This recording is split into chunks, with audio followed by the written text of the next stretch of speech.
নমস্কাৰ। যোৱা ক্লাছত আমি শিকিছিলো সাধাৰণভাৱে সংখ্যা কি আৰু আটাইতকৈ সৰু সংখ্যা আৰু আটাইতকৈ ডাঙৰ সংখ্যা। আটাইতকৈ সৰু সংখ্যা কি আছিল? আটাইতকৈ সৰু সংখ্যা আছিল 1 আৰু আটাইতকৈ ডাঙৰ সংখ্যাটো আমি নিৰ্ধাৰণ কৰো স্থানীয় মানৰ ওপৰত ভিত্তি কৰি। আৰু স্থানীয় মানৰ ওপৰত ভিত্তি কৰি আমি পাইছিলো এটা অংকযুক্ত সংখ্যা আৰু দুটা অংকযুক্ত সংখ্যা। এটা অংকযুক্ত সংখ্যা কি আছিল? 1ৰ পৰা আছিল 9 লৈকে আৰু 1টো আছিল আটাইতকৈ সৰু আৰু 9টো আছিল আটাইতকৈ ডাঙৰ। আৰু দুটা অংকযুক্ত সংখ্যা আছিল 10ৰ পৰা 99 লৈকে, অৰ্থাৎ একক, দশক। একক, দশক। 99 স্থানীয় মান কৰিব গ'লে 9 দশক, 9 একক। 99টো হৈছে দুটা অংকযুক্ত আটাইতকৈ ডাঙৰ সংখ্যা। আৰু আজিৰ ভিডিঅ'টোত আমি শিকিম যে তিনিটা অংকযুক্তৰ পৰা আৰম্ভ কৰি অৰ্থাৎ শতক স্থানৰ পৰা আৰম্ভ কৰি আন বাকীবোৰ স্থানলৈকে। আমি পালো কি দুটা অংকযুক্ত সংখ্যা আটাইতকৈ ডাঙৰটো হৈছে 99। 99ৰ লগত যদি আমি 1 এটা যোগ কৰো তেতিয়া কি পাম? তেতিয়া আমি 100 পাম। 100টো চোৱাচোন কেইটা অংকযুক্ত? 100টো হৈছে তিনিটা অংকযুক্ত। নে এটা, দুটা, তিনিটা। 100টো হৈছে তিনিটা অংকযুক্ত। এই 100টো হ'ল তিনিটা অংকযুক্ত আটাইতকৈ সৰু সংখ্যা।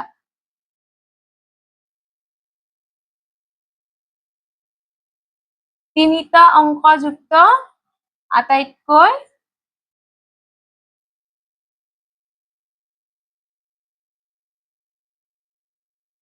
আটাইতকৈ সৰু সংখ্যা। ঠিক তেনেদৰে তিনিটা অংকযুক্ত আটাইতকৈ ডাঙৰ সংখ্যাটো কি হ'ব? তিনিটা অংকযুক্ত আটাইতকৈ ডাঙৰ সংখ্যাটো হ'ব 999।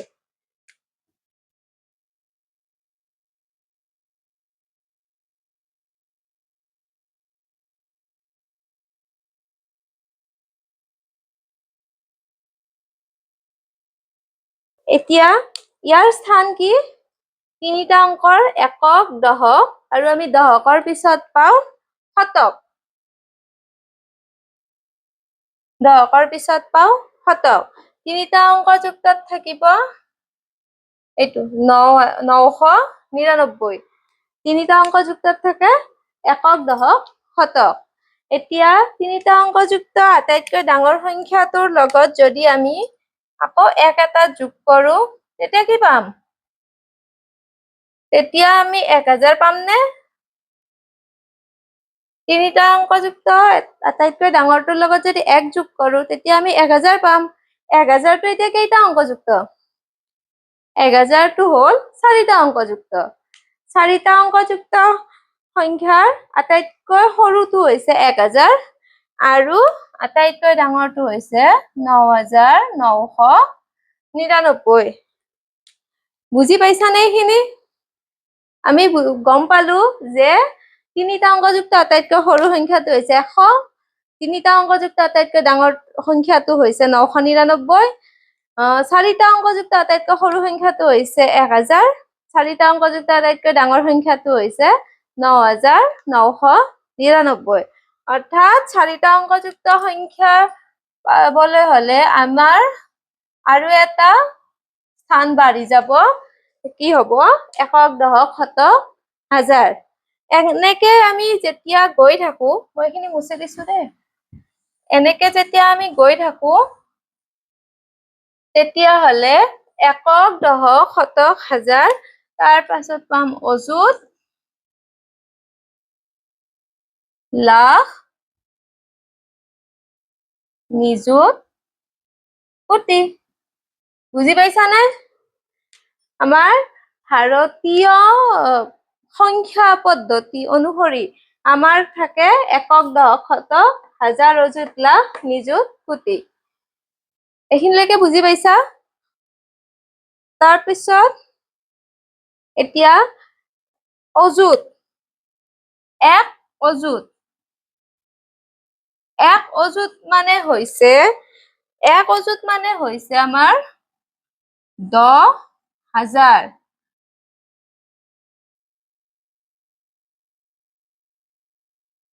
তাত মই ভালদৰে বুজাই দিছো। এককৰ ভেলুটো হৈছে 1, দহকৰ ভেলুটো হৈছে 10, শতকৰ হৈছে 100, হাজাৰৰ হৈছে 1000, অযুতৰ হৈছে 10,000। 10,000 তাৰ মানে 10,000 মানে হৈছে 1 অযুত। লাখ বুলি কলে আমি কম 1 লাখ,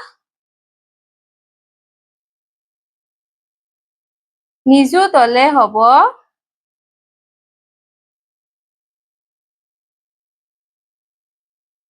10 লাখ আৰু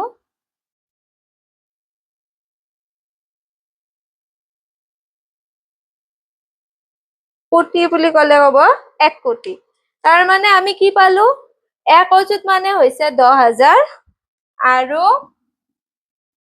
1 নিযুত মানে হৈছে কি 10 লাখ।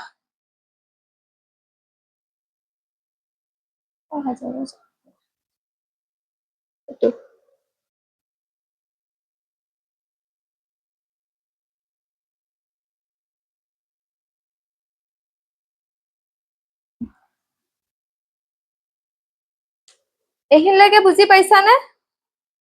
পাইছা? তো 1 অযুত মানে 10,000, 1 নিযুত মানে হৈছে 10 লাখ। এতিয়া কোৱাচোন আমি সংখ্যা কিদৰে পঢ়িব লাগে? আমিতো সংখ্যা পঢ়িব জানো সকলোৱে।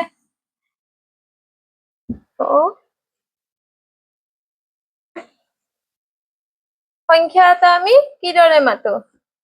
যদি আমাৰ অকল এটা অংকযুক্ত সংখ্যা থাকে, অৰ্থাৎ এককৰ স্থানত এটা সংখ্যা থাকে, ধৰা 5 সংখ্যাটো দিছো, এককৰ স্থানত সংখ্যা থাকে, তেতিয়া আমি ইয়াক মাতিম 5 বুলি। এতিয়া দহকত যদি এটা অংক দিও, তেতিয়াহলে আমি এইটোক কিদৰে মাতিম? এইটোক মাতিম 2 × 5 = 25। ঠিক তেনেদৰে শতকৰ স্থানত যদি এটা আমি অংক দিও, তেতিয়া হব ইয়াতে 3টা আছে, ইয়াতে 3 আছে, তো ইয়াক মাতিম 325। তেনেদৰে হাজাৰ স্থানত যদি দিও, কি হব 2325 হাজাৰ। অযুতত এটা দিলো, ইয়াক এনেকে মাতিম নে 4 অযুত 2325।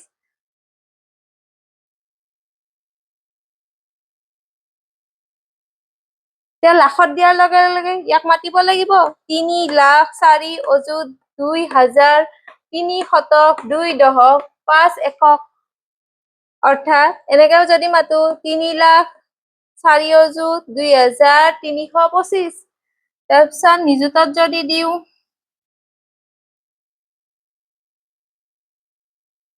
বেলেগ এটা দিও,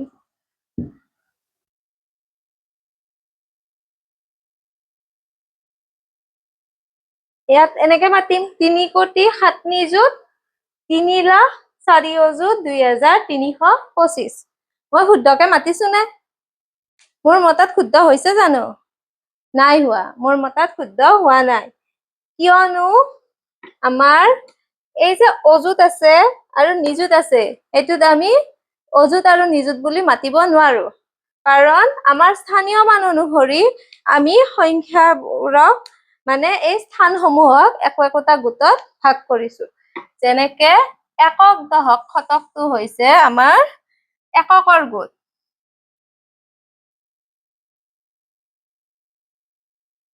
একক, দশক, শতকটো হৈছে আমাৰ এককৰ গোট। অযুত আৰু হাজাৰটো হৈছে আমাৰ হাজাৰৰ গোট।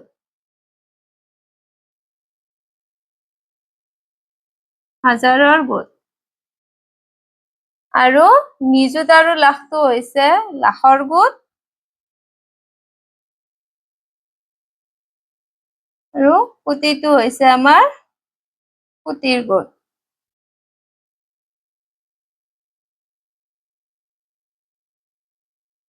এই যে আমি গোট বুলি কলো, তাৰ মানে আমি যেতিয়া 4 অযুত 2000 বুলি মাতিব নোৱাৰো, এইটো হাজাৰৰ গোট নহয় জানো? হলে তেতিয়া আমি মাতিব লাগিব 4 × 2 = 42,000।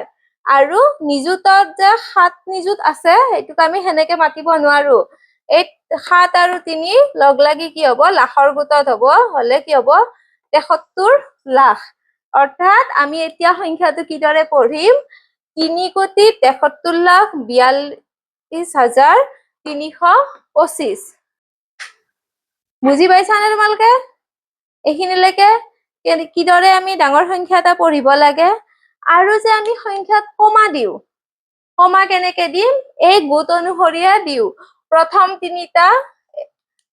তিনিটা এৰি কিনে আমি এটা কমা দিব লাগে প্ৰথম তিনিটা এৰি এটা কমা তাৰ পাছত দুটা দুটাকৈ এৰি ইফালে এইটো পিনে 3ৰ পিছতো আমাৰ সংখ্যা বা অংক বাঢ়ি যাব পাৰে যদি ইয়াতে আমি এক এটা লগাই দিও ইয়াক মতা হ'ব 13,73,42,325 বুজিছানে এইখিনিয়ে হৈছে আমাৰ থুলমূলকৈ স্থানীয় মান আৰু ক্লাছ 5ত কিতাপত থকা অনুসৰি ইমানখিনিলৈকে আমাক স্থানীয় মানৰ প্ৰয়োজনীয় স্থানীয় মান কি বুজি পালানে আশা কৰো তোমালোকে বুজি পাইছা এইখিনি তোমালোকে স্ক্ৰিনশ্বট লৈ ল'ব পাৰা যদি লাগে বা নোট কৰিও ল'ব পাৰা লিখি ল'বও পাৰা এতিয়া মই দুটা হোমৱৰ্ক দিছো তোমালোকে ঘৰৰ দাদা বাইদেউ মা দেউতা সহায় লৈ কৰিবা আৰু আনসাৰটো আমাক কমেন্টত জনাবা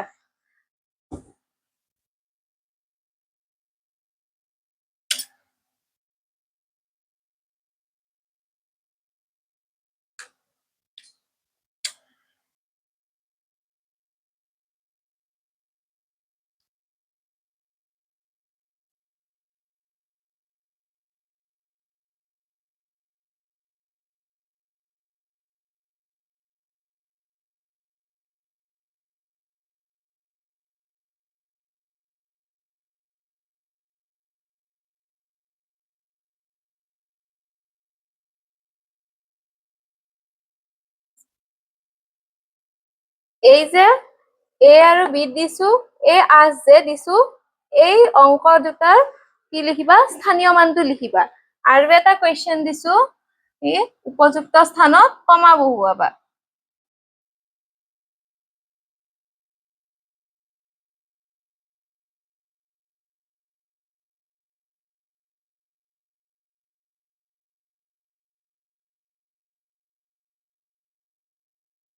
এই সংখ্যাটোৰ উপযুক্ত স্থানত ক'ত কমা বহে সেইটো তোমালোকৰ ঘৰৰ মা দেউতা দাদা বাইদেউ লগত আলোচনা কৰি নিজে বুজি যি বুজি পাইছা সেই হিচাপত আনসাৰটো দিবা বুলি আশা ৰাখিছো আজিলৈ এৰিছো আমি নেক্সট ক্লাছত আলোচনা কৰিম সংখ্যা আৰু প্ৰক্ৰিয়া পাঠটিৰ কোৱেশ্চন আনসাৰখিনি থেংক ইউ